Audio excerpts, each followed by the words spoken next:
Hello students, last ক্লাসে আমরা আলোচনা করেছিলাম পিরিয়ডিক টেবিলে একটা এলিমেন্টের পজিশন আমরা কিভাবে নির্ণয় করব সেই সংক্রান্ত ডিটেল আলোচনা করেছিলাম, প্লাস অ্যাটমিক নাম্বার কী করে আমরা বের করব with the help of magic numbers সেটাও আমরা শিখেছিলাম। আজকে আমরা এরপর থেকে কন্টিনিউ করছি। আজকে আমাদের বিষয় হচ্ছে যে লিখে রেখেছি, দেখো, distribution of elements into different blocks. কোনো একটা পার্টিকুলার এলিমেন্টকে কোন ব্লকে রাখবো, চারটে ব্লক থাকে আমরা আগের দিন জেনেছি, এস, পি, ডি এবং এফ ব্লক। এই চারটে ব্লক নিয়ে পিরিয়ডিক টেবিল তৈরি হয়েছে, মডার্ন পিরিয়ডিক টেবিল। এখন কোন ইলেকট্রনকে কোন এলিমেন্টকে কোন ব্লকে রাখবো সেইটার ডিসাইডিং ফ্যাক্টর হচ্ছে যে ওর কোনো একটা এলিমেন্টের অ্যাটমের মধ্যে যে ইলেকট্রনিক কনফিগারেশন, সেই ইলেকট্রনিক কনফিগারেশনে লাস্ট ইলেকট্রনটা কোন সাবশেলে এন্টার করছে। যেমন ধরো আমি যদি লিখি যে লিথিয়ামের লাস্ট ইলেকট্রনটা এন্টার করছে 2s1-এ, টোটালটাই লিখছি 1s2 2s1।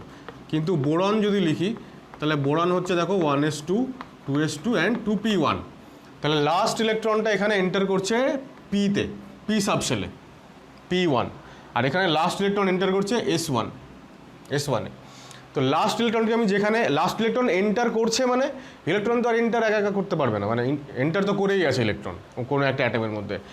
এটার মানে এটাই আমরা বোঝাচ্ছি যে আমরা যখন ইলেকট্রনিক কনফিগারেশন লিখছি তখন আমরা আউটবাউ প্রিন্সিপাল ফলো করে লাস্ট ইলেকট্রনটাকে যে সাবশেলে আমরা জায়গা দিচ্ছি, সেই সাবশেলটা যা হবে এলিমেন্টটা সেই ব্লকে থাকবে। যেমন বোরনের ক্ষেত্রে পি সাবশেলে লাস্ট ইলেকট্রন যাচ্ছে, তো এটাকে আমরা বলবো পি ব্লক এলিমেন্ট, বোরন হচ্ছে পি ব্লক এলিমেন্ট। আর লিথিয়ামে লাস্ট ইলেকট্রন যাচ্ছে এস সাবশেলে, তাই লিথিয়াম এস ব্লক এলিমেন্ট। একই রকমভাবে যদি ডিতে লাস্ট ইলেকট্রন যায় তাহলে ডি সাবশেলে তাহলে ডি ব্লক এলিমেন্ট, আর যদি লাস্ট ইলেকট্রনটা এফ সাবশেলে যায় তাহলে এফ ব্লক এলিমেন্ট। এই লাস্ট ইলেকট্রনটাকে আমরা আগের দিন হয়তো বলেছিলাম যে এইটাকে যে নামে আমরা চিনি, যে নামে ডিফাইন করা হয় কেমিক্যালি, সেটা হচ্ছে যে ডিফারেন্সিয়েটিং ইলেকট্রন। লাস্ট ইলেকট্রনকে আমরা বলি ডিফারেন্সিয়েটিং ইলেকট্রন। কেন বলি? কারণ এই পার্টিকুলার ইলেকট্রনটাই তার আগের বা পরের এলিমেন্টের সঙ্গে বা অন্য যে কোনো এলিমেন্টের সঙ্গে তার ইলেকট্রনিক কনফিগারেশনের ডিফারেন্সটাকে বোঝাবে, এবং তার ফলস্বরূপ কেমিক্যাল নেচারের ডিফারেন্সটা যেটার মাধ্যমে সূচিত হয়। তো সেটাই হচ্ছে লাস্ট ইলেকট্রন বা ডিফারেন্সিয়েটিং ইলেকট্রন। এখন আমরা পরপর চারটে ব্লকের এলিমেন্ট নিয়েই আলোচনা করব।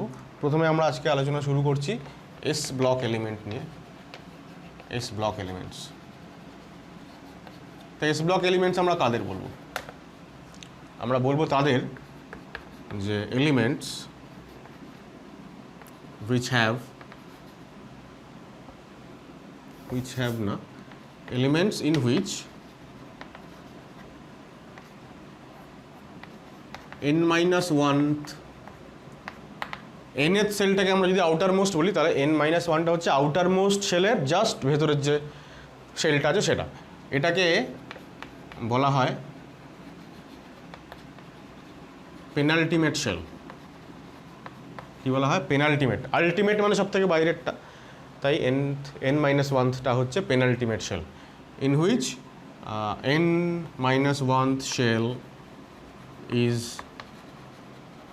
completely filled. Completely filled মানে কি? Completely filled with electrons and the differentiating electron ব্র্যাকেটে আমি লিখে দিচ্ছি last electron enters S subshell of nth মানে হচ্ছে আউটার মোস্ট সেল। বোঝানো গেল যে এলিমেন্টের ক্ষেত্রে লাস্ট ইলেকট্রনটা কোথায় এন্টার করবে? ডিফারেন্সিয়েটিং ইলেকট্রন আউটার মোস্ট সেলের এস সাবশেলে এন্টার করবে, এবং তার আগে পর্যন্ত অর্থাৎ n-1তম সেল পর্যন্ত কমপ্লিটলি ফিল্ড থাকবে। তাদেরকে আমরা বলবো এস ব্লক এলিমেন্ট। এদের ক্যারেক্টারিস্টিক কি বা বৈশিষ্ট্য কি? ক্যারেক্টারিস্টিক হচ্ছে এক নম্বর হচ্ছে জেনারেল ইলেকট্রনিক পুরোটাই লিখি জেনারেল ইলেকট্রনিক কনফিগারেশন। এদের জেনারেল ইলেকট্রনিক কনফিগারেশন হয় NS1 থেকে 2। NS1 থেকে 2 মানে হচ্ছে একটু আগে যেটা বলছিলাম, ধরো লিথিয়ামের ক্ষেত্রে কি হয় 1s2 2s1, আর বেরিলিয়ামের ক্ষেত্রে কি হয় 1s2 2s2। তাহলে এই যে লাস্ট শেল কোনটা, আউটার মোস্ট শেল কোনটা, 2 নম্বর। তাহলে 2 নম্বরটা মানে হচ্ছে n আছে। আর এসে ইলেকট্রন একটা থাকবে বা দুটো থাকবে, কারণ আমরা জানি যে এস অরবিটালে দুটো ইলেকট্রন থাকতে পারে, একটা এস অরবিটালে বা একটা এস সাবশেলে। তাহলে দুটো ইলেকট্রন থাকবে, তো তাই জন্য 1 থেকে 2, আইদার 1 অথবা 2। তাই জন্য এটা হচ্ছে জেনারেল, মানে একসঙ্গে সবাইকারটা বোঝানো হলো আর কি, যে আইদার। এবার যদি এটা বেরিলিয়ামের বদলে যদি ধরো ম্যাগনেসিয়াম হয় 12, তাহলে তো 1s2 2s2 2p6 3s2। তাহলে এই যে 3 নম্বরটা এখন হচ্ছে আউটার মোস্ট শেল। তাহলে দেখো NS2 হয়ে গেছে। বা এর আগের জন যদি থাকতো সোডিয়াম 11, তাহলে তার হতো 3s1 মানে NS1। তাহলে আর যাই হোক না কেন, জেনারেল কনফিগারেশন সবার ক্ষেত্রে এরকম NS1 হবে বা NS2 হবে। সেক্ষেত্রে এইটা হচ্ছে দেখো 2 নম্বরটা হচ্ছে আমার N-1তম শেল, পেনাল্টিমেট শেল। তো এখানে দেখো 2s এ দুটো, মানে এস সাবশেলে দুটো ইলেকট্রন ম্যাক্সিমাম থাকে আমরা জানি, পি সাবশেলে 6টা ইলেকট্রন থাকে আমরা জানি। তো ততগুলোই এখানে রয়েছে, মানে এরা হচ্ছে কমপ্লিটলি ফিল্ড, যেটা আমি এখানে লিখেছি অলরেডি। ঠিক আছে, তো এটা হচ্ছে 1 নম্বর ক্যারেক্টারিস্টিক এস ব্লক এলিমেন্টের। 2 নম্বর হচ্ছে এস ব্লক এলিমেন্টে সবাই হচ্ছে মেটাল এক্সেপ্ট হাইড্রোজেন। হাইড্রোজেনকে আমরা এস ব্লকে জায়গা দিই বটে, কিন্তু এস ব্লক এলিমেন্টস বলতে আমরা ওই লিথিয়াম থেকেই বোঝাই আর কি। ঠিক আছে, তো অল এলিমেন্টস আর সফট মেটালস। সফট মানে কি, নরম, মানে এরা খুব একটা শক্ত হার্ড হয় না। ডি ব্লক এলিমেন্টসগুলোতে যে মেটালগুলো থাকে তারা খুব হার্ড হয়, ভাবো লোহা, তামা, তারপরে তোমার জিঙ্ক, এরা খুব হার্ড। কিন্তু সোডিয়াম পটাশিয়াম এরা খুবই সফট। হ্যাঁ, তো এখানে কী লিখবো আমি, এক্সেপ্ট হাইড্রোজেন। হাইড্রোজেন তো মেটাল না, ঠিক আছে। সফট মেটালস অ্যান্ড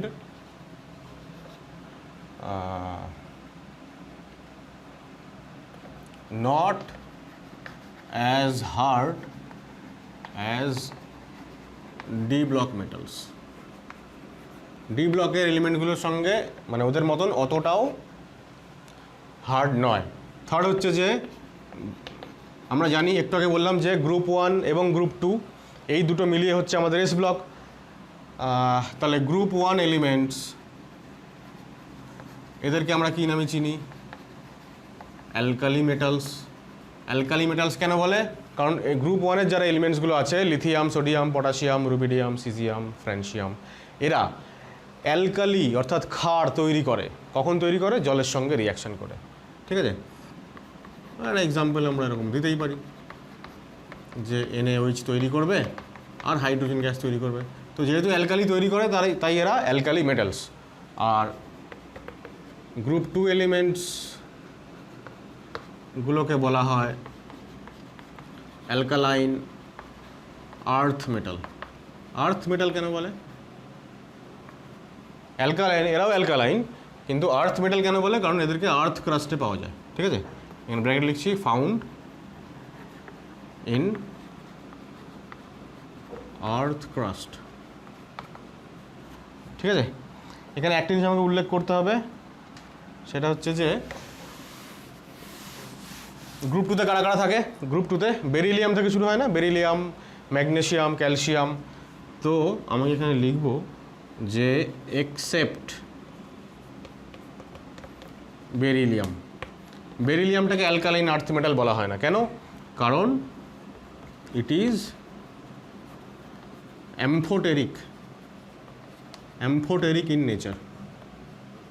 অ্যাম্ফোটেরিক মানে হচ্ছে যারা অ্যাসিড এবং বেস দুজনের সঙ্গে রিয়াকশান করতে পারে, অর্থাৎ উভধর্মী, সেটা হচ্ছে একমাত্র বেরিলিয়াম। এটা ছাড়া বাকি যারা রয়েছে, ম্যাগনেসিয়াম, ক্যালসিয়াম, স্ট্রনসিয়াম, বেরিয়াম, এরা সবাই হচ্ছে অ্যালকালাইন। ঠিক আছে, তাহলে এটা হলো আমাদের থার্ড পয়েন্ট। ফোর্থ পয়েন্ট হচ্ছে this elements are malleable and ductile. এই দুটো টার্ম খুবই তোমরা এর সঙ্গে পরিচিত ছোটোবেলা থেকে। এখন আমরা যারা বাংলা ভার্সানে পড়ি তাদের ক্ষেত্রে এই টার্মগুলো অবশ্যই অচেনা, নতুন টার্ম। ম্যালিয়েবল মানে হচ্ছে সেই সমস্ত, মানে একটা এমন প্রপার্টি যেটার মাধ্যমে কোনো একটা ধাতুকে, মানে কি বলবো, মেটালকে পিটিয়ে পাতলা পাতে পরিণত করে দেওয়া যায়। আমরা জানি সেগুলো হয়, মানে মেটালস মানেই তাই হয়, তাদেরকে পাতলা পাতে পরিণত করা যায় পিটিয়ে। আর ডাকটাইল মানে হচ্ছে এমন একটা প্রপার্টি যেটার মাধ্যমে তাদেরকে টেনে লম্বা করে সরু করে দেওয়া যায় ন্যাচারালি। সেই জন্যই তো আমরা তামা বা সিলভার দিয়ে আমরা তার বানাই, হ্যাঁ, বা অন্যান্য লোহা দিয়েও তার হয়, গ্যালভানাইজড আয়রন যাকে আমরা বলি, জিআই তার বলি। তো যে কোনো ধাতুর ধর্মই হচ্ছে এটা যে তাদেরকে টেনে লম্বা করে সরু করে দেওয়া যেতে পারে, যেটাকে বলা হয় তার ডাকটাইলিটি। এবং ম্যালিয়েবিলিটি হচ্ছে এমন একটা প্রপার্টি এটার মাধ্যমে তাকে পিটিয়ে পাতলা করে দেওয়া যেতে পারে। তো এরা যেহেতু এরা মেটালস, সুতরাং এদের মধ্যে এই প্রপার্টি থাকে। পরবর্তী পয়েন্ট হচ্ছে this are good reducing agent. এরা খুব ভালো রিডিউসিং এজেন্ট বা বিজারক পদার্থ হিসেবে কাজ করে। কেন করে? খুব ভালো রিডিউসিং এজেন্ট হিসেবে কেন কাজ করে? কারণ এদের আউটার মোস্ট শেলে একটা বা দুটো ইলেকট্রন থাকে, আইদার NS1 অথবা NS2। তাহলে সেই একটা বা দুটো ইলেকট্রন খুব সহজেই এরা ছেড়ে ক্যাটায়ন তৈরি করতে পারে, Na+, Mg2+ হিসেবে আমরা জানি। ক্যাটায়ন তৈরি করা মানেই হচ্ছে ইলেকট্রন ছেড়ে দেওয়া। ইলেকট্রন ছেড়ে দেওয়া মানে অক্সিডেশন হওয়া, জারিত হওয়া। তাহলে যারা নিজেরা অক্সিডাইজড হয় তারা অন্যকে রিডিউস করে, তাই জন্যই তারা রিডিউসিং এজেন্ট। ঠিক আছে, নেক্সট হচ্ছে এরা হাইলি রিঅ্যাক্টিভ। এরা খুব তাড়াতাড়ি রিয়াকশান করে। কেন রিয়াকশান করে? Due to low value of IE মানে আয়োনাইজেশন এনার্জি। আয়োনাইজেশন এনার্জি টার্মটা তোমরা নিশ্চয়ই ক্লাস 10-এ পড়েছো পিরিয়ডিক টেবিলে, আমরা এখানে আরও ডিটেলে পড়বো। তো আয়োনাইজেশন এনার্জি লো মানে কি? মানে খুব অল্প শক্তি প্রয়োগ করেই এদের একটা ইলেকট্রনকে বাইরে বের করা যায়, মানে ক্যাটায়নে পরিণত করা যায়। তাহলে যদি খুব অল্প শক্তি প্রয়োগ করেই এদের ইলেকট্রনটা বাইরে বের করা যাচ্ছে, মানে কি আলটিমেটলি ওটা রিয়াকশান করছে, মানে রিয়াকশানটা খুব তাড়াতাড়ি অল্প শক্তি প্রয়োগ করেই করা যায়, তাই জন্য এরা হাইলি রিঅ্যাক্টিভ। ঠিক আছে, বুঝে নিই। 7 নম্বর পয়েন্ট হচ্ছে যেহেতু এরা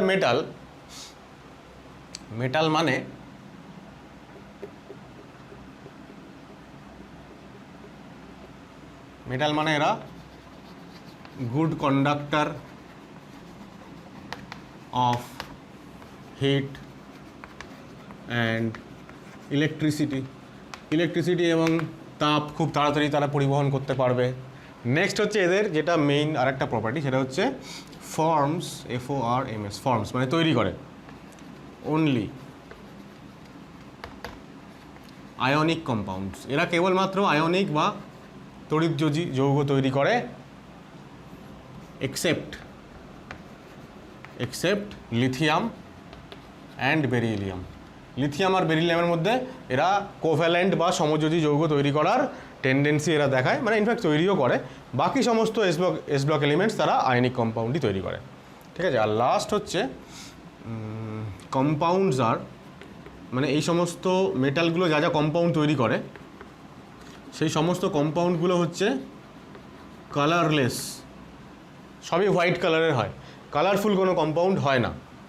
ঠিক আছে, এখানেও একটা এক্সেপশন আছে, except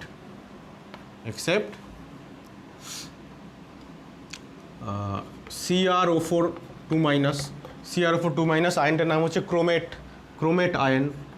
Cr2O7 2- dichromate ion. MnO4- permanganate ion. MnO4 2- এটার নাম হচ্ছে ম্যাঙ্গানেট আয়ন, ইত্যাদি সল্টস বা ইত্যাদি কম্পাউন্ডস। এবার এর সামনে তুমি ক্যাটায়ন বসিয়ে দাও এস ব্লক এলিমেন্টকে, Na+ বসাতে পারো। Na+ বসালে যেহেতু 2- তাহলে দুটো বসাতে হবে, এখানেও তাই। এখানে বসাতে গেলে একটা। পটাশিয়াম পারম্যাঙ্গানেট আমরা জানি খুব কমন আমাদের চেনা পরিচিত কম্পাউন্ড, KMnO4। যেহেতু MnO4- তাই একটা K+ দিলেই হয়ে গেল কম্পাউন্ড। তো এই ধরনের এটা, বা ধরো সোডিয়াম ডাইক্রোমেট Na2Cr2O7, এই যে ডাইক্রোমেট 2-, তাহলে দুটো প্লাস চার্জ লাগবে, তাই দুখানা সোডিয়াম, একটা সোডিয়ামের একটা প্লাস চার্জ হয় আমরা জানি। তো এই ধরনের ক্রোমেট, ডাইক্রোমেট, ম্যাঙ্গানেট, পারম্যাঙ্গানেট, এই জাতীয় যে লবণগুলো এরা তৈরি করে, এরা সবাই হচ্ছে কালারফুল, বিভিন্ন কালারের হয়, ঠিক আছে। কিন্তু বাকি নর্মালি যে সমস্ত আয়নিক কম্পাউন্ড তৈরি হয়, সোডিয়াম ক্লোরাইড, ব্রোমাইড, ঠিক আছে, সালফেট, নাইট্রেট, এই ধরনের সমস্ত কম্পাউন্ডগুলো হচ্ছে কালারলেস, আর এই ধরনের কম্পাউন্ডগুলো হচ্ছে সবাই কালারফুল, ঠিক আছে। কেন কালারফুল সেটা আমরা একটু পরেই দেখব। অ্যাকচুয়ালি এখানে দেখো কি আছে, এই যে ক্রোমিয়াম, যে ম্যাঙ্গানিজ, এরা হচ্ছে D block element. D block element থাকলে তখন তারা কালারফুল হয়। কেন হয় সে সমস্ত আমরা পরে পড়বো, ক্লাস 12-এর সিলেবাসে আছে। তো এই হয়ে গেল আমাদের মোটামুটি এস ব্লক এলিমেন্ট সংক্রান্ত ক্যারেক্টারিস্টিক্স। এরপরে আমরা আসছি P block. P block elements. P block element কারা? যাদের ডিফারেন্সিয়েটিং ইলেকট্রন কোথায় প্রবেশ করবে? পি সাবশেলে। তাহলে এলিমেন্টস ইন হুইচ, এখানেও n-1th শেল মানে penultimate shell is completely filled and differentiating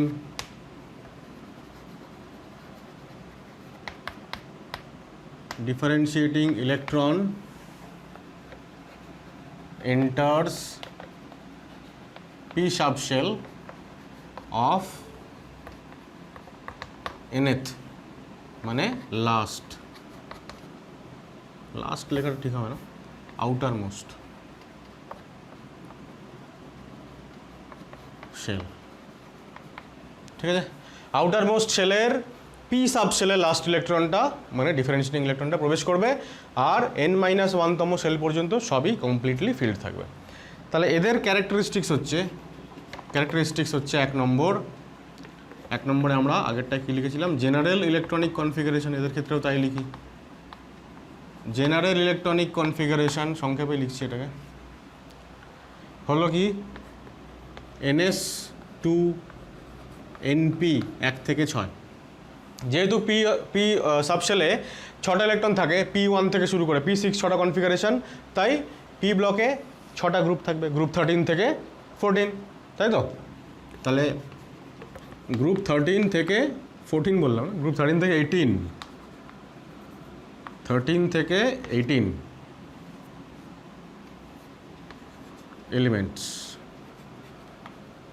elements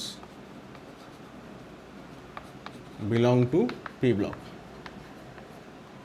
ঠিক আছে। এখানে বিভিন্ন গ্রুপের এলিমেন্টকে বিভিন্ন নামে জানা হয়, আমরা আগে আলোচনা করেছিলাম, ওগুলো লিখছি না। গ্রুপ 18কে বলা হয় নোবেল গ্যাস, তারা সবাই নিষ্ক্রিয় গ্যাস। তারপরে গ্রুপ 17 হ্যালোজেন, গ্রুপ 16 চ্যালকোজেন এবং গ্রুপ 15 নিকোজেন। তো এগুলো আমরা আর বলছি না এখন। থার্ড হচ্ছে মোস্টলি নন মেটাল, এখান থেকে শুরু করি। এলিমেন্টস আর মোস্টলি নন মেটাল, বেশিরভাগই হচ্ছে নন মেটাল থাকে, কিছু কিছু মেটালও অবশ্যই থাকে তার পাশাপাশি। নন মেটাল, তাহলে নন মেটাল যদি হয় তাহলে তারা অবশ্যই ইলেকট্রোনেগেটিভ হবে, ইলেকট্রোপজিটিভ কখনোই হবে না। আর ইলেকট্রোনেগেটিভ আর নন মেটাল যদি হয়, মেটালগুলো আমরা একটু আগে লিখেছিলাম, আমি একসঙ্গে লিখে দিচ্ছি ব্যাপারটা, 3-4টে পয়েন্ট একসঙ্গে, তাহলে একসঙ্গে মনে রাখতে সুবিধা হবে। তাহলে যেহেতু নন মেটাল, তাহলে bad conductor of heat and electricity. কিছু এক্সেপশানস অবশ্যই আছে, সেগুলো নিয়ে আমরা এখানে খুব বেশি আলোচনা করবো না, সেগুলো আমরা ছোটোবেলা থেকেই পড়ে আসছি, যে ডায়মন্ড হচ্ছে হিটের খুব ভালো কন্ডাক্টর, গ্রাফাইট হচ্ছে ইলেকট্রিসিটির খুব ভালো কন্ডাক্টর, স্টিল দুজনেই হচ্ছে নন metal.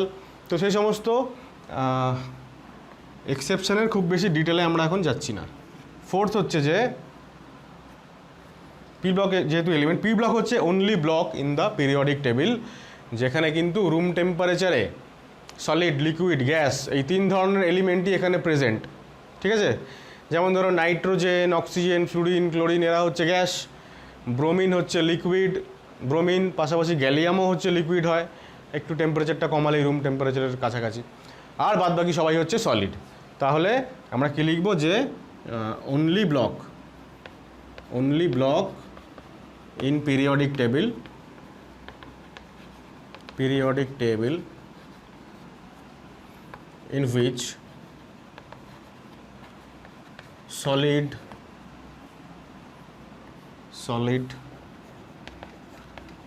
liquid and gaseous elements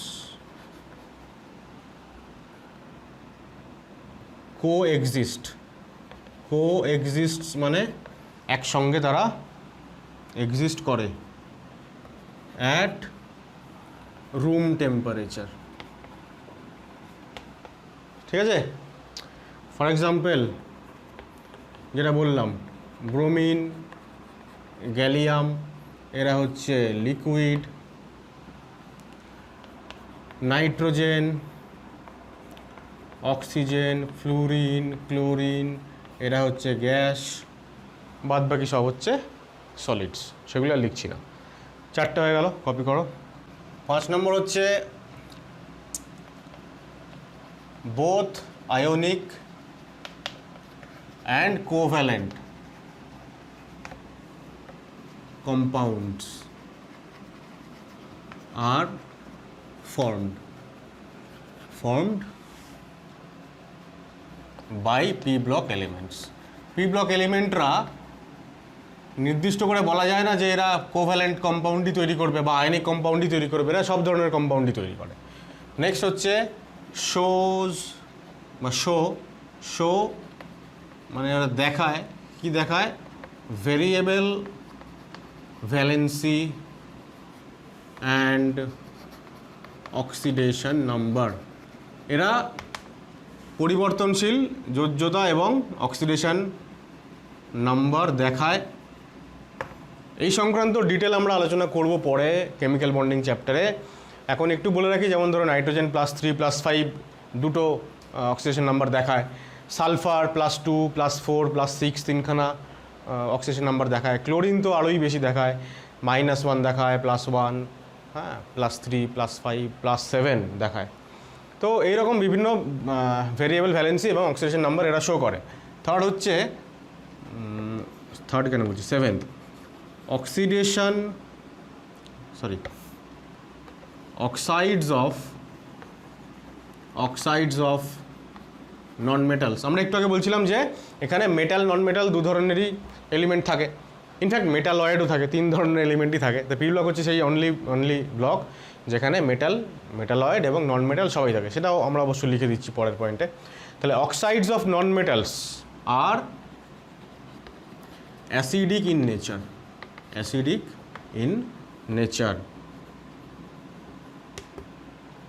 ঠিক আছে, যেমন ধরো নন মেটাল, আমাদের পরিচিত নন মেটাল হচ্ছে ধরো কার্বনের অক্সাইড CO2, এটা অ্যাসিডিক হয়, বা ধরো সালফার ডাইঅক্সাইড, বা ধরো নাইট্রোজেন ডাইঅক্সাইড, এরা সবাই আম্লিক হয়। আম্লিক মানে কি, এরা অ্যাকচুয়ালি জলের সঙ্গে রিয়াকশান করে এরা অ্যাসিড তৈরি করতে পারে, মানে জলের মধ্যে ডিজলভড হলে অ্যাসিডিক সলিউশন তৈরি হয়। তাই জন্য আমরা বলি যে এই অক্সাইডগুলো হচ্ছে সবাই অ্যাসিডিক। আর লাস্ট যেটা বললাম যে metals, non metals and metalloids মানে ধাতুকল্প। কারা কারা হয় আগের দিন বলেছিলাম, নিশ্চয়ই মনে আছে। বোরন সিলিকনকেও এখন নন মেটালয়েড হিসেবে কেউ কেউ কনসিডার করে, কেউ কেউ করে না। আর যেগুলো অ্যাকচুয়ালি সবাই কনসিডার করে তারা হচ্ছে জার্মেনিয়াম, আর্সেনিক, অ্যান্টিমনি, টেলুরিয়াম, এই 4টেকে। কেউ কেউ আবার পোলোনিয়ামকেও মেটালয়েড কনসিডার করে। তো এইগুলো নিয়ে একটু কনফিউশন আছে, কিন্তু বাকি এই 4টেকে নিয়ে কোনো কনফিউশন নেই। তাহলে metals, non metals and metalloids coexist in P block. P ব্লকে এদের সবাইকেই দেখা যায়। ঠিক আছে, এই হচ্ছে আমাদের মোটামুটি পি ব্লক এলিমেন্টের ক্যারেক্টারিস্টিক্স, রাইট। নেক্সট হচ্ছে D block element. D block আমরা জানি যে এস ব্লক আর পি ব্লকের মাঝখানে এরা অবস্থান করে পিরিয়ডিক টেবিলে। So elements elements in which nth মানে হচ্ছে outermost and n minus 1 তম শেল যেটা হচ্ছে penultimate shell n minus nth and nth shell are partially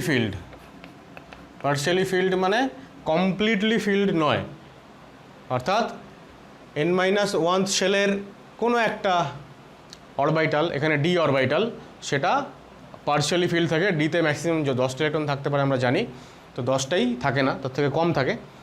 R outer মোস্টের S অরবিটালেও হচ্ছে তোমার ইলেকট্রনটা দুটো থাকার কথা, ফুলফিল্ড হলে তো দুটো থাকে না, কম থাকে। তো তারা হচ্ছে জেনারেলি ডি ব্লক এলিমেন্ট আর ডি ব্লক এলিমেন্টস। ক্যারেক্টারিস্টিক্স কী লিখবো এদের? ক্যারেক্টারিস্টিক্স হচ্ছে এক নম্বরে আমরা অবশ্যই জেনারেল ইলেকট্রনিক কনফিগারেশন লিখি। জেনারেল ইলেকট্রনিক কনফিগারেশন হচ্ছে এদের n-1d, ঠিক আছে? ডিতে 1 থেকে 10টা ইলেকট্রন থাকে আর ns 1 থেকে 2, ঠিক আছে? 2 নম্বর হচ্ছে যে এরা অবশ্যই metal, these are hard metals, S ব্লকের মতন সফট নয়, এরা হার্ড আর লেস রিঅ্যাক্টিভ দেন S block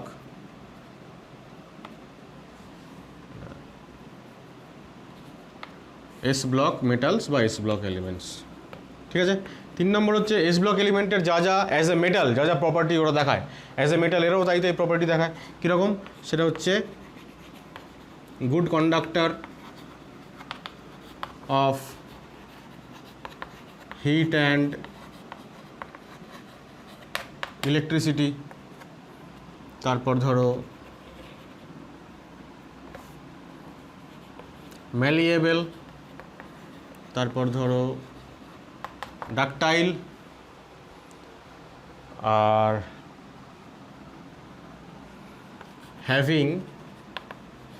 having high density, এদের ডেনসিটি খুব বেশি হয়। এরা এস ব্লক এলিমেন্টদের থেকেও হায়ার ডেনসিটি এদের থাকে, এক্সেপ্ট হায়ার ডেনসিটি থাকে না কাদের? Zn, Cd আর Hg মানে মার্কারি তো লিকুইড হয় আমরা জানি রুম টেম্পারেচারে, তো এদের ডেনসিটি খুব বেশি হাই না, কিন্তু বাকি এলিমেন্টগুলো খুব হাই ডেনসিটি হয়। আমরা জানি অসমিয়াম এবং ইরিডিয়াম এরা হচ্ছে মোস্ট ডেন্সড এলিমেন্ট অফ অল। তা এই হচ্ছে এদের প্রপার্টি। আর এছাড়া যে মেইন প্রপার্টিগুলো থাকে, মুছে নিই, মেইন এদের প্রপার্টিগুলো এখান থেকে শুরু হচ্ছে। সেটা হচ্ছে যে এরা variable valency and oxidation number দেখায়। আমরা অলরেডি জানি যে যেমন ধরো ফর এক্সাম্পল আয়রনটা ফেরাস আর ফেরিক +2+3 দুটো স্টেটে থাকে, কপারও দুখানা স্টেটে থাকে +1 এবং +2, কিউপ্রাস এবং কিউপ্রিক। ম্যাঙ্গানিজ তো সব থেকে বেশি, একদম +2 থেকে শুরু করে +7 পর্যন্ত সবকটা সবকটা অক্সিডেশন নাম্বারইও দেখায়। এই ধরনের প্রত্যেকটা এলিমেন্টই কোনো না কোনো ভেরিয়েবল অক্সিডেশন নাম্বার দেখায়, এক্সেপ্ট 3D এলিমেন্টদের মধ্যে, 3D সিরিজের মধ্যে স্ক্যান্ডিয়াম, ঠিক আছে? স্ক্যান্ডিয়াম ইন 3D সিরিজটা নিয়ে কেন আমি এত জোর দিচ্ছি, কারণ এইটা নিয়ে আমাদের খুব বেশি আলোচনা আমাদের করতে হয় আর কি। বাকি 4D বা 5D সিরিজ নিয়ে অত বেশি ডিটেলে আমরা আলোচনা করি না। তাই 3D সিরিজের মধ্যে একমাত্র স্ক্যান্ডিয়াম হচ্ছে একমাত্র এলিমেন্ট যে কিনা এরকম ভেরিয়েবল অক্সিডেশন নাম্বার দেখায় না, একটাই অক্সিডেশন নাম্বার দেখায়, দ্যাট ইজ হচ্ছে +3, ও খালি +3 দেখায়, ঠিক আছে? 5 নম্বর হচ্ছে এরা হচ্ছে প্যারাম্যাগনেটিক। প্রত্যেকটা এলিমেন্ট প্যারাম্যাগনেটিক। প্যারাম্যাগনেটিক কেন? প্যারাম্যাগনেটিক কেন হয় আমরা অলরেডি জানি, due to presence of unpaired electron. ওই যে আমরা বললাম যে n-1th ডি সাবশেল সেটা ফুল ফিল্ড থাকে না, পার্শিয়ালি ফিল্ড, তো সেখানে আনপেয়ার্ড ইলেকট্রন পাওয়া যায়। আনপেয়ার্ড ইলেকট্রন আছে মানে এরা প্যারাম্যাগনেটিক। দেন এরা ফর্মস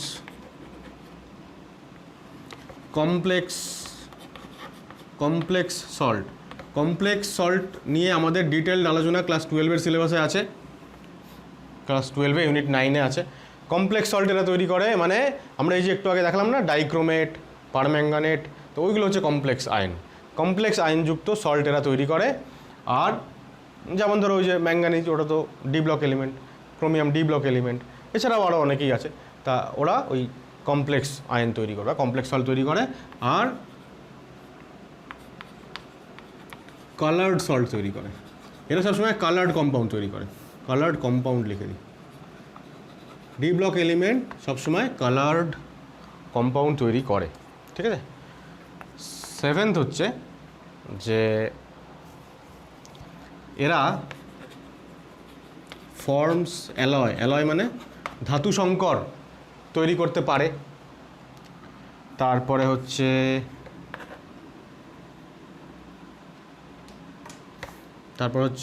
অ্যাক্টস অ্যাজ ক্যাটালিস্ট হিসেবে এরা বহুল ব্যবহার হয়। তবে ডি ব্লক এলিমেন্টদের সম্পর্কে আরেকটা খুব গুরুত্বপূর্ণ ইনফরমেশন দেওয়া বাকি, এটা মুছে দিচ্ছি আমি। সেটা হচ্ছে ডি ব্লক এলিমেন্ট আমরা জানি, আচ্ছা ওইটা আমি লিখলাম না, সেকেন্ড পয়েন্টে যেটা লেখা উচিত ছিল সেটা হচ্ছে অ্যাকচুয়ালি কারা কারা ডি ব্লক এলিমেন্টে বিলং করে। গ্রুপ 3 থেকে গ্রুপ 12, এই 10টা গ্রুপ হচ্ছে ডি ব্লক তৈরি করে, গ্রুপ 3 থেকে গ্রুপ 12। তো যেটা বলছিলাম যে ডি ব্লক এলিমেন্টের মধ্যে যেটা আমাদের খুবই গুরুত্বপূর্ণ একটা আলোচনা বাকি রয়ে গেল, সেটা হচ্ছে বোর্ডের পরীক্ষার জন্য খুব ইম্পর্টেন্ট এই ব্যাপারটা, সেটা হচ্ছে ট্রানজিশন এলিমেন্ট। আমরা জানি এমনিতে যে ডি ব্লক এলিমেন্টসগুলোকে ট্রানজিশন এলিমেন্টস বলে, কিন্তু ট্রানজিশন এলিমেন্টদের একটা ডেফিনিশন আছে, একটা প্রপার ডেফিনিশন আছে। সেই ডেফিনিশনটা আবার ডি ব্লক এলিমেন্টের কেউ মেনে চলে না। যেমন ধরো আগে ডেফিনিশনটা আমি লিখি যে elements in which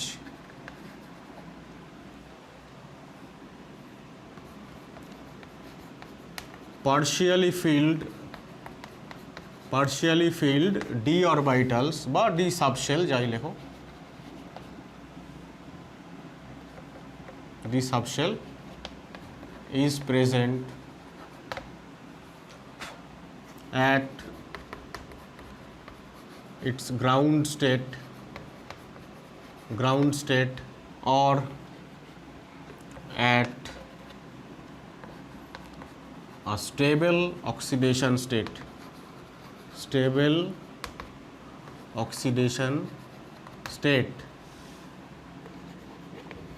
are called transition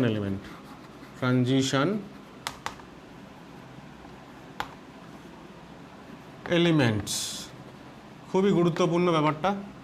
দেখো বলছে যে গ্রাউন্ড স্টেটে অথবা কোনো স্টেবল অক্সিডেশন স্টেটে, এই দুটো অবস্থার মধ্যে যে কোনো একটা অবস্থায় কি থাকতে হবে না, পার্শিয়ালি ফিল্ড ডি সাবশেল থাকতে হবে অ্যাটমের ইলেকট্রনিক কনফিগারেশনে, ঠিক আছে। তো যেটা আমি একটু আগে বললাম যে গ্রুপ 3 থেকে শুরু করে গ্রুপ 12 পর্যন্ত হচ্ছে আমাদের ডি ব্লক এলিমেন্ট। এর মধ্যে যারা গ্রুপ 12 এলিমেন্ট কারা? গ্রুপ 12 এলিমেন্ট হচ্ছে 3D সিরিজ, 4D সিরিজ এবং 5D সিরিজ, এই তিনটে নিয়ে আমাদের আলোচনা। 3D সিরিজে গ্রুপ 12 এলিমেন্ট হচ্ছে Zn, ক্যাডমিয়াম এবং মার্কারি। আমি 1 থেকে 30 পর্যন্ত সবার অ্যাটমিক নাম্বার মুখস্থ করতে বলেছিলাম তোমাদেরকে, তো Zn হচ্ছে 30, ঠিক আছে। Magic number 18 R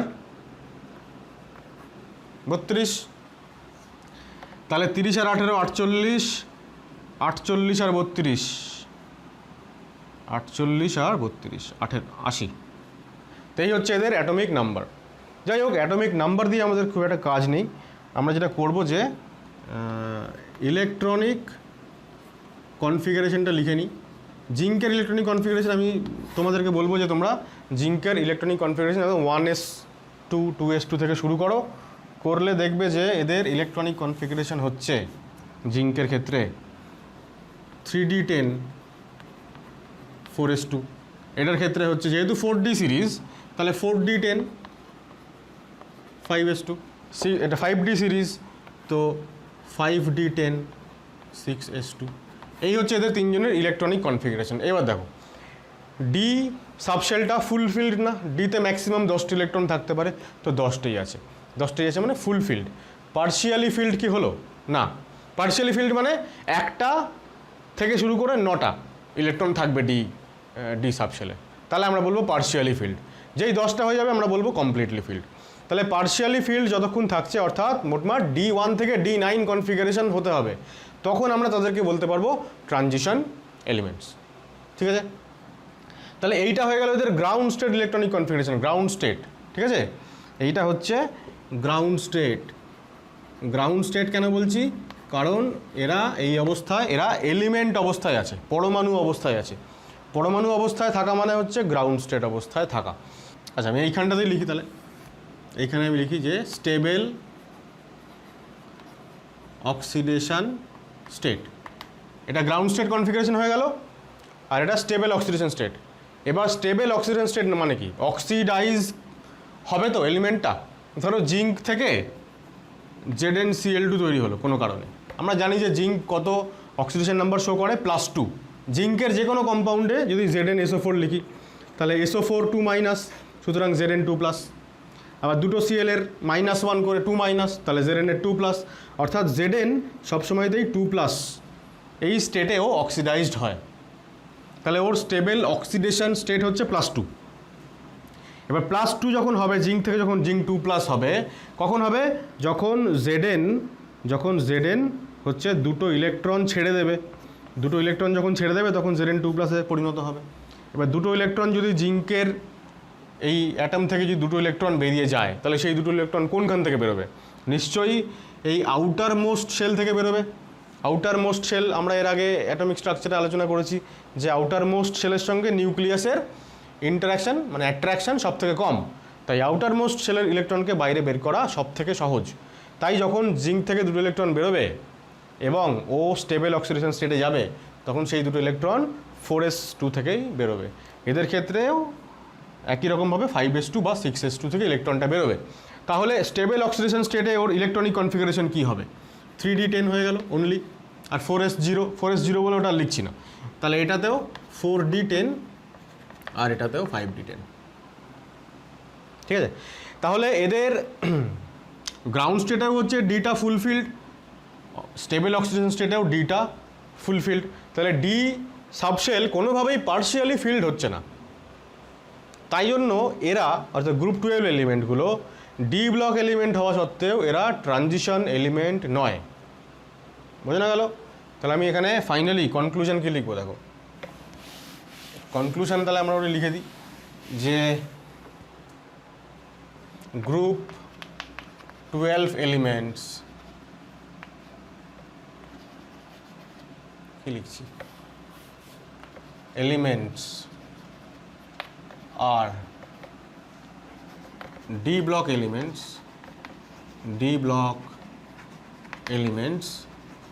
but they are not transition elements এরা নয়। কেন? because they do not have partially filled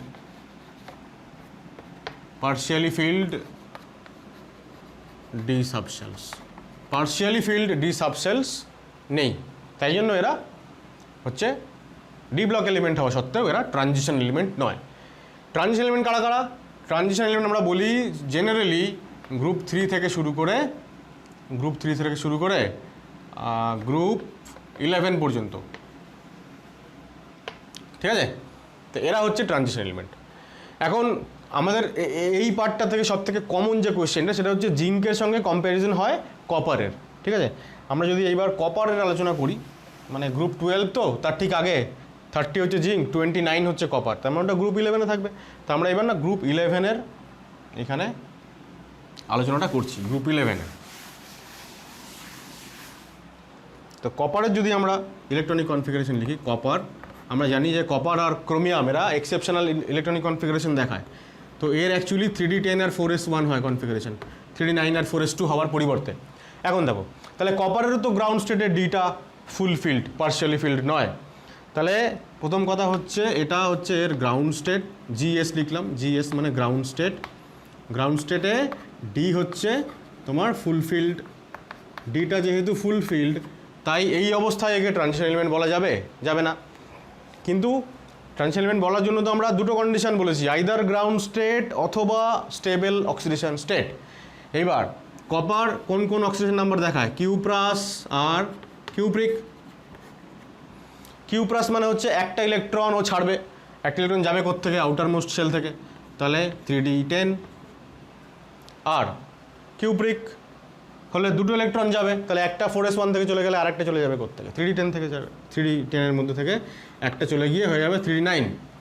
তাহলে এই যে এইবার 3D9 হয়ে গেল, এইবার কিন্তু আমরা বলতে পারি যে ডি সাবশেলটা এইবার পার্শিয়ালি ফিল্ড হয়ে গেল। আর আমরা এটাও জানি যে কিউপ্রাসের থেকে কিউপ্রিক Cu2+ বেশি স্টেবল। তাহলে ওই যে আমরা ডেফিনিশন লিখেছিলাম যে ground state or stable oxidation state, তাহলে যেহেতু কিউপ্রাস থেকে কিউপ্রিক বেশি স্টেবল, তাই স্টেবল অক্সিজেন স্টেট হিসেবে আমরা এইটাকেই কনসিডার করব। এবং এই অবস্থায় যেহেতু ডিটা পার্শিয়ালি ফিল্ড তাই এরা কি হবে? তাই এরা ট্রানজিশন এলিমেন্ট হবে। তাহলে D subshell is partially filled, hence CU is transition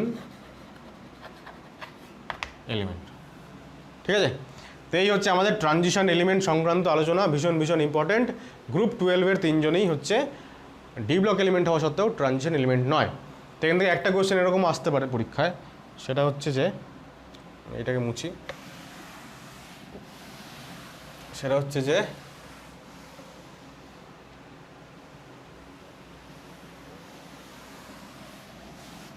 এখান থেকে লিখতে পারবো কোয়েশ্চেনটা। তাহলে কোয়েশ্চেনটা হচ্ছে যে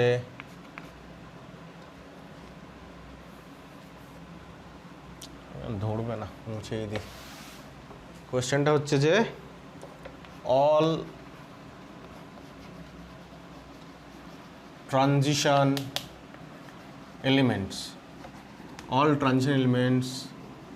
are D block elements, but all D block elements are not transition element। ঠিক আছে, এক্সপ্লেইন। তো একই কোয়েশ্চেন বিভিন্ন রকমভাবে বোর্ডের এক্সামে আমাদের আসতে পারে। এই হচ্ছে আমাদের ডি ব্লক সংক্রান্ত আলোচনা কমপ্লিট। এখন আমরা এফ ব্লকটা দেখে নিই।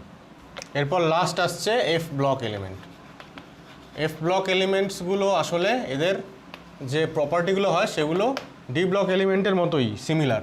স্টিল আমরা আগে কাজের বলবো, সেটা আগে ডেফিনিশনটা লিখে নিই। আমরা জানি যে এদের এফ অরবাইটালস বা এফ সাবশেলগুলো তোমার পার্শিয়ালি ফিল্ড হয় বা ইনকমপ্লিটলি ফিল্ড হয়। তাহলে আমরা লিখব যে elements in which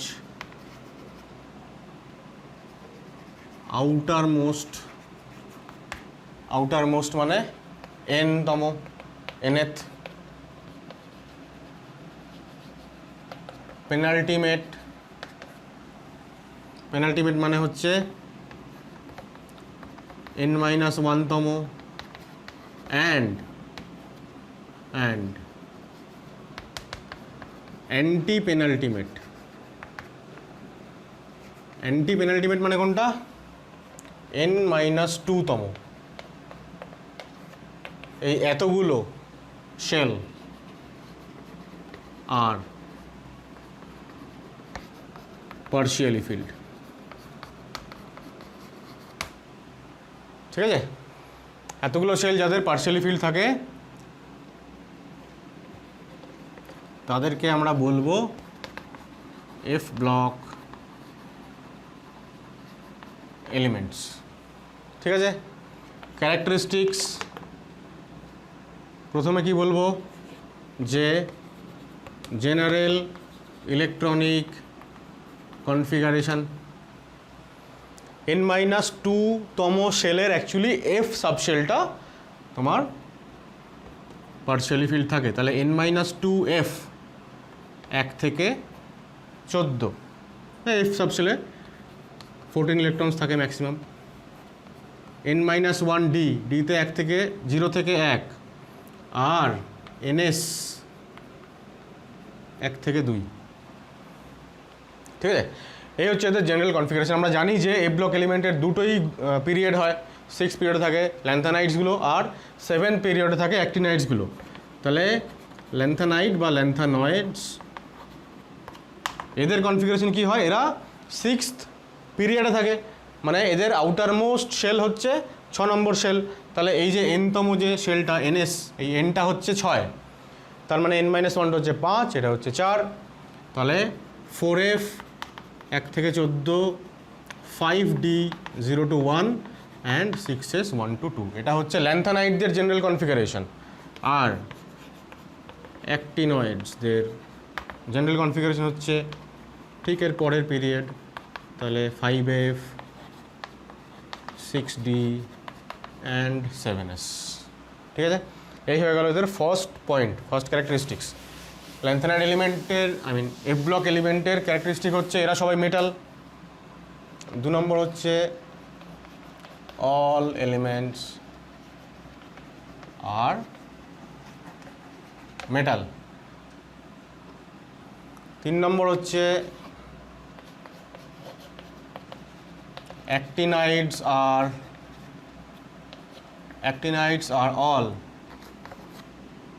radio active. অ্যাক্টিনাইডসগুলো সবাই রেডিও অ্যাক্টিভ হয়,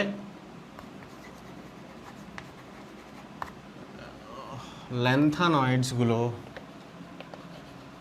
আর নট। ল্যান্থানয়েডগুলো রেডিও অ্যাক্টিভ হয় না, এক্সেপ্ট প্রমিথিয়াম। প্রমিথিয়ামের অ্যাটমিক নাম্বার হচ্ছে 61, একমাত্র ল্যান্থানাইড যেটা হচ্ছে রেডিও অ্যাক্টিভ। এছাড়া এরা সবাই ভেরিয়েবল অক্সিডেশন স্টেট শো করে, যদিও এদের মোস্ট স্টেবল বা মোস্ট ইম্পর্ট্যান্ট অক্সিডেশন স্টেট হচ্ছে +3, ইজ +3। কিছু কিছু এলিমেন্টস আবার +2 +4 এই ধরনের অক্সিডেশন স্টেটও দেখায়। এছাড়া আর 2-1টা প্রপার্টি আছে যেগুলো exactly similar to D block element, যেমন এরা প্যারাম্যাগনেটিক। অবশ্যই প্যারাম্যাগনেটিক হবে, কারণ এ তো ইনকমপ্লিট সাবশেল আছে, ইলেকট্রন তো ইনকমপ্লিট, আনপেয়ার্ড ইলেকট্রন থাকবে, তাই প্যারাম্যাগনেটিক হবে। তারপরে মেটাল যেহেতু, তাহলে মেটালদের আর যা যা প্রপার্টি হয় সেগুলো আমি আর রিপিট করছি না, সেগুলো তো আছেই। প্লাস এরা কালার্ড কম্পাউন্ডস তৈরি করে, কমপ্লেক্স সল্টস তৈরি করে, ঠিক আছে? ইত্যাদি প্রপার্টি এদের আছে। আচ্ছা, আরেকটা জিনিস মেনশন করে দিই, সেটা হচ্ছে যে elements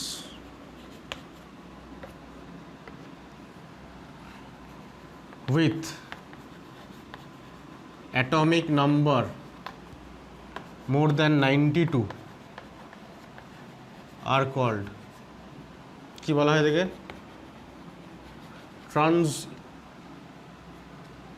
trans uranium elements, uranium পরবর্তী মৌল বলা হয় এদেরকে। আর এরা সবাই হচ্ছে মানে যাদের atomic number is more than 92, তারা সবাই হচ্ছে আর্টিফিশিয়াল। এদেরকে বাই নেচার এদেরকে পাওয়া যায় না, এদেরকে ল্যাবে তৈরি করে নিতে হয়।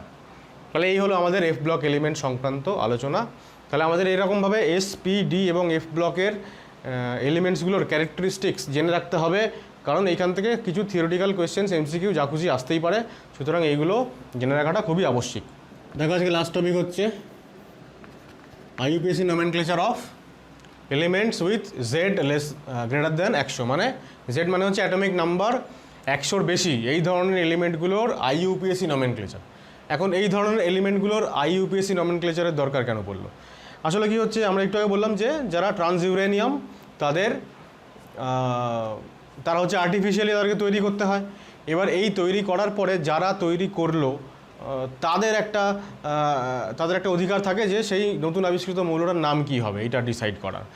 এখন একটা সমস্যা একবার দেখা দিল, সেটা হচ্ছে যে যখন 104তম মৌলটা আবিষ্কার হলো, 104 অ্যাটমিক নাম্বার, আমরা এটাকে পিরিয়ডিক টেবিলে এটাকে রাদারফোর্ডিয়াম বলে জানি, আরএফ। কিন্তু এই এলিমেন্টটা আবিষ্কার হওয়ার সময় আসলে কিছু আমেরিকান সায়েন্টিস্ট তারা বললেন যে আমরা আবিষ্কার করে ফেলেছি, তাই আমরা আমাদের মতন করে নাম দেব। তারা নাম দিল রাদারফোর্ডিয়াম। আর কিছু রাশিয়ান সায়েন্টিস্ট তারা তাদের মতন করে নাম দিলেন কুরচাটোভিয়াম, KU। এখন এই নিয়ে তো মহা গণ্ডগোল বেঁধে গেল, তাহলে আসলে কোন সিম্বলটা নেওয়া হবে, নাম কি হবে? তখন আইইউপিএসি এই সমস্ত ঝামেলা এড়ানোর জন্য তারা ডিসাইড করলো যে যতক্ষণ না কে আবিষ্কার করছে সেটা কনফার্ম হওয়ার পরে যে হ্যাঁ এই সায়েন্টিস্ট বা এই দল এরা আবিষ্কার করেছেন, তারা এবার আইইউপিএসিকে তারা তাদের অ্যাপ্লিকেশান দেবে যে হ্যাঁ আমরা আবিষ্কার করেছি, এই হচ্ছে আমাদের ফাইন্ডিংস। আইইউপিএসি তারপরে বিভিন্ন ইনভেস্টিগেশন করে সিদ্ধান্ত নেবে যে হ্যাঁ আসলেই ওরা তৈরি করেছে। সুতরাং ওরা এবার যে নামটা সাজেস্ট করছে সেই নাম অনুসারে নতুন মৌলের নাম হবে। এবার যতক্ষণ এই পুরো প্রসেসটা কমপ্লিট হচ্ছে ততক্ষণ সবাই যদি বলে যে আমি আবিষ্কার করেছি, তো 3-4 জন হয়তো অ্যাপ্লিকেশান জমা দিল যে আমরাই করেছি, এবং তারা তাদের মতন করে 3-4খানা নাম বের করে ফেললো, তাহলে তো মহা সমস্যা। তাহলে যতক্ষণ না নামটা আসলে ফাইনালাইজড হচ্ছে ততক্ষণ একটা টেম্পোরারি নাম দিয়ে এটা পাবলিশ করা হয় যে হ্যাঁ এই মৌলটা আবিষ্কার হয়েছে, এত নম্বর তার হচ্ছে অ্যাটমিক নাম্বার, এই মৌল আবিষ্কার হয়ে গেছে। এবার ওই ফাইনালাইজ হওয়ার আগে পর্যন্ত তাদেরকে আমরা এই আইইউপিএসি নাম ধরেই তাদেরকে আমরা চিনব, ঠিক আছে? তাহলে এবার এই আইইউপিএসি নামের যে রুলসগুলো সেইগুলো আমরা একটু জেনে নিই। সেটা হচ্ছে যে ডিজিটগুলোকে মানে 0 থেকে 9 পর্যন্ত, 0, 1, 2, 3, 4, 5, 6, 7, 8 আর 9, এইগুলোকে বিভিন্ন সংক্ষিপ্ত নামে আমরা চিনব আর কি। এদের নাম আর এদের সিম্বল। 0কে বলা হয় নীল, 1কে বলা হয় আন। আচ্ছা, নীলের সিম্বল হচ্ছে N, আনের সিম্বল হচ্ছে U। 2কে বলা হয় bi, 3 tri, 4 quad, QUAD, symbol হচ্ছে Q। 5 হচ্ছে পেন্ট,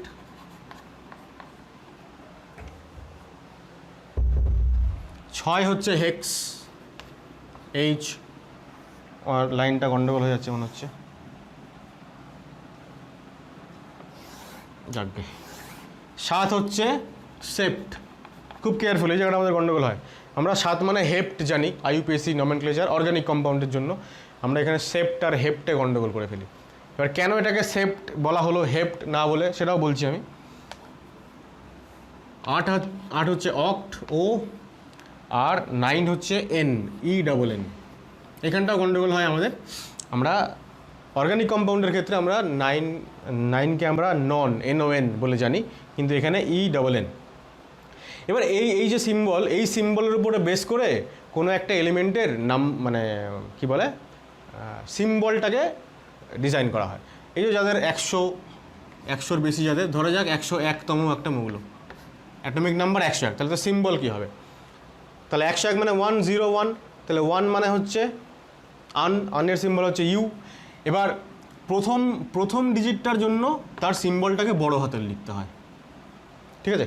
তার পরের ডিজিট হচ্ছে জিরো, জিরো মানে নীল মানে এন, আর আবার ইউ। তাহলে এটা হয়ে গেল 101তম মৌলের IUPAC রেকমেন্ডেড, এটা হচ্ছে সিম্বল, ঠিক আছে। ঠিক তেমনই 118তম মৌলের সিম্বল কি হবে? ইউ, ইউ ও, হ্যাঁ না, এই যে ও। 109তম মৌলের সিম্বল কি হবে? ইউ, এন আর ই।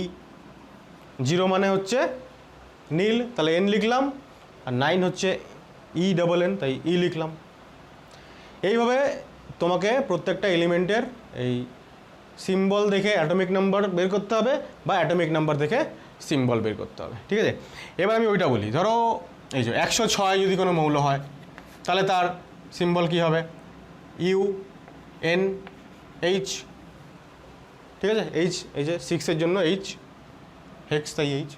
এবার ধরো 117 হলো, 117।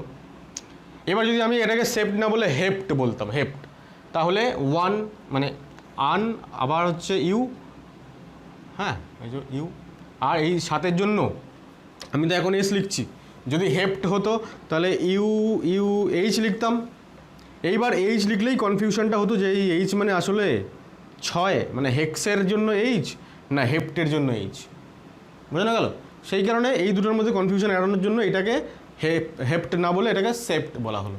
তাহলে আমরা যখনই আমরা দেখবো যে UNH, তখন এইচ মানে আমরা লাস্টেরটাকে 6 ধরে নেব, তাই না? 106 হয়ে গেল। যদি 107 হয় তাহলে UNRS। তো এই হয়ে গেল যে সিম্বল, অ্যাটমিক নাম্বারের সঙ্গে সিম্বল। এবার নাম মানে এই সিম্বল ওয়াইজ এদেরকে উচ্চারণ করতে হবে তো নামটা, তাহলে আমরা এরকম উচ্চারণ করব, এই প্রত্যেকটার উচ্চারণ করব। আন, ইউ মানে আন, নীল, সেপ্ট, আর এই তিনটেকে উচ্চারণ করার পরে লাস্টে উচ্চারণ করতে হবে ইয়াম, IUM, ঠিক আছে। আমি এইটা মুছে দিয়ে, এবার এটা মুছে দিয়ে আমি এক্সাম্পল কয়েকটা বলি, তাহলে সুবিধা হবে। এক্সাম্পল আমি এখানে কয়েকটা বলছি, তোমরা চেষ্টা করবে বাড়িতে একটা টেবিল বানাবে, সেখানে একদম 101 থেকে শুরু করে 118 ইভেন ফার্দার তাদের নাম্বারিং তোমরা করবে। এরকম হতে পারে যে, এরকম কোয়েশ্চেন আসতে পারে যে 125তম যে মৌলটা আবিষ্কার হবে তার IUPAC নাম কী হবে? 125তম, তাহলে 125 যদি হয় তাহলে আমরা প্রথমে এখানে লিখছি যে অ্যাটমিক নাম্বার, তারপরে হচ্ছে তার সিম্বল, আর তারপরে আমরা লিখছি তার নাম, IUPAC নাম। নামটা আমরা কি জানবো? তা 125টা দিয়ে আমি শুরু করি। 125 তো, তাহলে এটা হচ্ছে আন, এটা হচ্ছে বাই মানে বি, আর এটা হচ্ছে 5 মানে পেন্ট, তাহলে পি। এবার নামটা কি লিখবো? একদম আন বাই পেন্ট হয়ে গেল, মানে একদম কোনো স্পেস ছাড়া, উইদাউট স্পেস। আর লাস্টে যোগ করতে হবে IUM, প্রত্যেকটা লাস্টে IUM যোগ করতে হবে। এবার IUM যোগ করারও একটা নিয়ম আছে, নিয়মটা হচ্ছে যদি এই যে যেমন ধরো বাই, হ্যাঁ বি ফর বাই, তো এটা যদি লাস্টে থাকে, বাই আর ট্রাই এই দুটোর ক্ষেত্রে লাস্টে একটা আই আছে, মানে যদি এটা এরকম হয় 102 নম্বর মৌল হয়, তাহলে UN আর বি, তো তাহলে আন, এন ফর নীল, আর বাই BI। এবার BI এর পরে আবার আমি IUM লিখবো, তো বা যেহেতু দুখানা আই হয়ে যাচ্ছে পাশাপাশি, তাই একটা আই ওখান থেকে আউট হয়ে যাবে, তাই শুধু আমি UMটা লিখে দেবো। ইয়ামের উচ্চারণটা ওইরকমই থাকবে, আন নীল বাই ইয়াম, ঠিক আছে। 103 UNT, তাহলে আন নীল। এবার ট্রাইয়ের যেহেতু একটা আই অলরেডি আছে, তাই এখান থেকে একটা আই চলে গেল, আন নীল ট্রাইয়াম, ঠিক আছে। 104 যদি হয় আন নীল কোয়াড, তাহলে আন নীল কোয়াডিয়াম, ঠিক আছে। এইভাবে 115 যদি হয় তাহলে আন কি 5 মানে হচ্ছে পেন্ট, পি, UUP হয়ে গেল সিম্বল, নাম হয়ে গেল আন পেন্টিয়াম, ঠিক আছে, খুবই সহজ। তোমরা একদম 101 থেকে শুরু করে 120, 25, 30 পর্যন্ত যতটা পারো করে রাখো। এখান থেকে মেনলি যে দুটো জিনিস মনে রাখতে হবে, এক হচ্ছে যে এইটা যেটা ইম্পর্টেন্ট ফ্যাক্টর, যে এই দুটো কেসে এই নামের এখানে কটা আই হচ্ছে সেটা খেয়াল রাখতে হবে 1 নম্বর। 2 নম্বর হচ্ছে হেক্স আর হেপ্ট, হেপ্টের বদলে সেপ্ট, ওইটা মনে রাখতে হবে। ঠিক আছে, করে দুটো 117 আর ধরো 126, তাহলে কী হবে? 17 মানে আন সেপ্টিয়াম আর আন বাই হেক্সিয়াম, তাহলে আন সেপ্টিয়াম। লাস্টে আই থাকলে খালি ওটা একটা গণ্ডগোল হচ্ছে, একটা মুছে দিতে হবে আই, তাহলে আন বাই হেক্সিয়াম। বোঝা গেল আশা করা যায়। তাহলে আজকের ভিডিওটা আমরা এখানেই শেষ করব। নেক্সট ভিডিওতে আমরা পিরিয়ডিক প্রপার্টিজ আলোচনা শুরু করব। যাওয়ার আগে বলি, যারা এখনও পর্যন্ত আমার চ্যানেলটা সাবস্ক্রাইব করোনি, তোমরা প্লিজ চ্যানেলটা সাবস্ক্রাইব করো এবং পরবর্তী ভিডিওগুলো খুব ভালো করে দেখতে থাকো। আজকে এইটুকুই, টাটা।